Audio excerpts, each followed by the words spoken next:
Malam di kota kecil, Belmont, Massachusetts, terasa dingin dan sunyi. Hujan baru saja reda, menyisakan genangan air di sepanjang trotoar, di sebuah rumah 2 lantai, berarsitektur klasik Amerika. Lampu teras masih menyala, pukul 11 malam.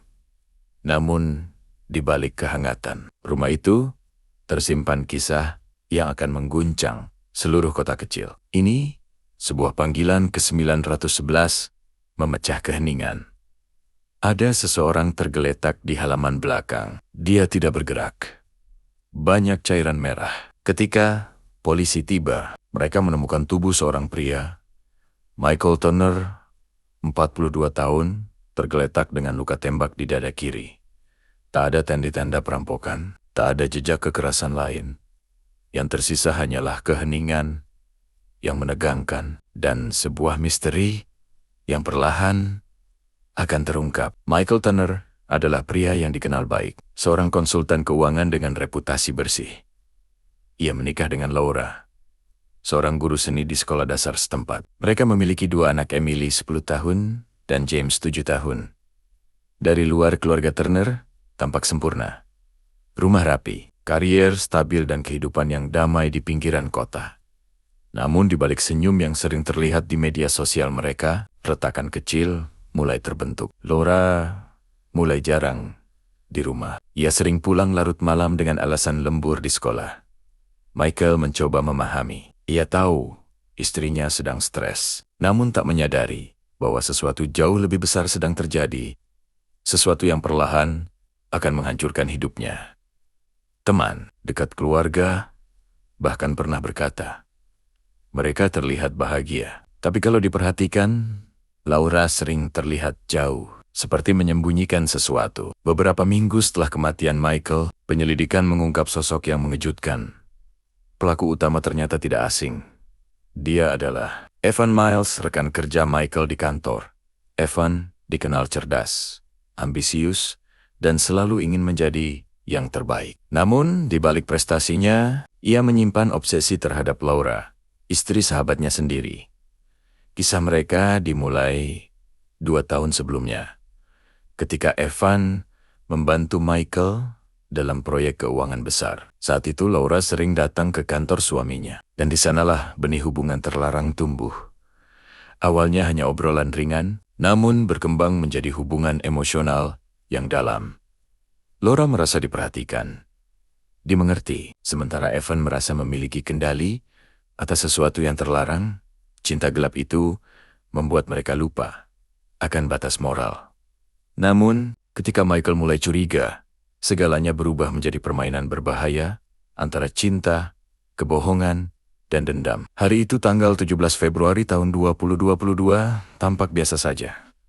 Michael berangkat kerja lebih pagi dari biasanya. Ia membawa sebuah map berisi dokumen keuangan yang ingin ia bahas dengan Evan, tanpa tahu bahwa itu akan menjadi hari terakhir dalam hidupnya. Sore harinya, Laura menerima pesan dari Evan.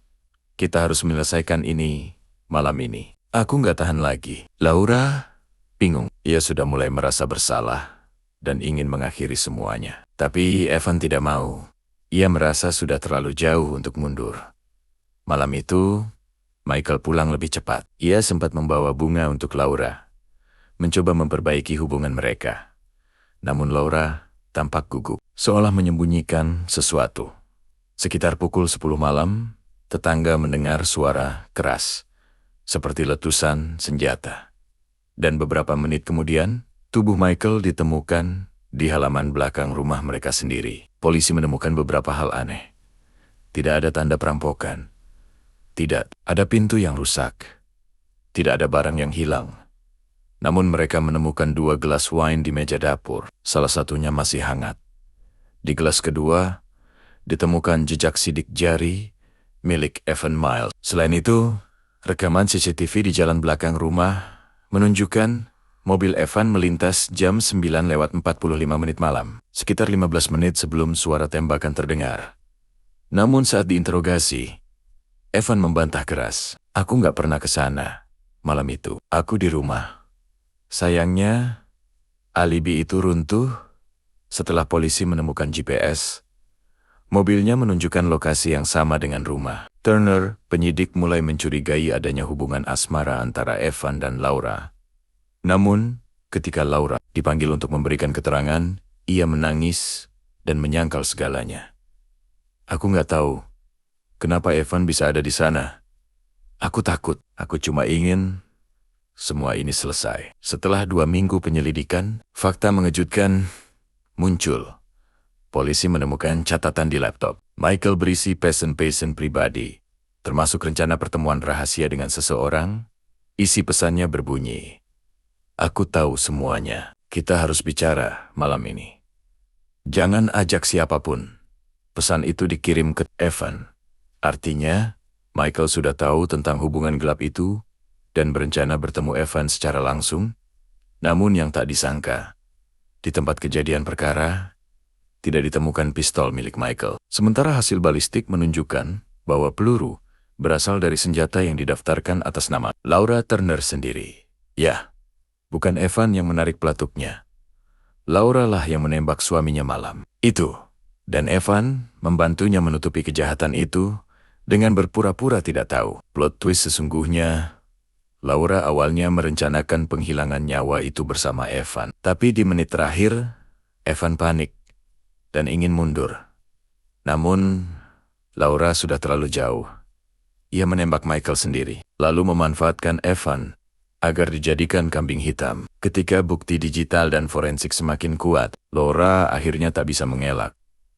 Dalam interogasi terakhir, ia menangis dan berkata pelan, "Aku nggak bermaksud menghilangkan nyawanya.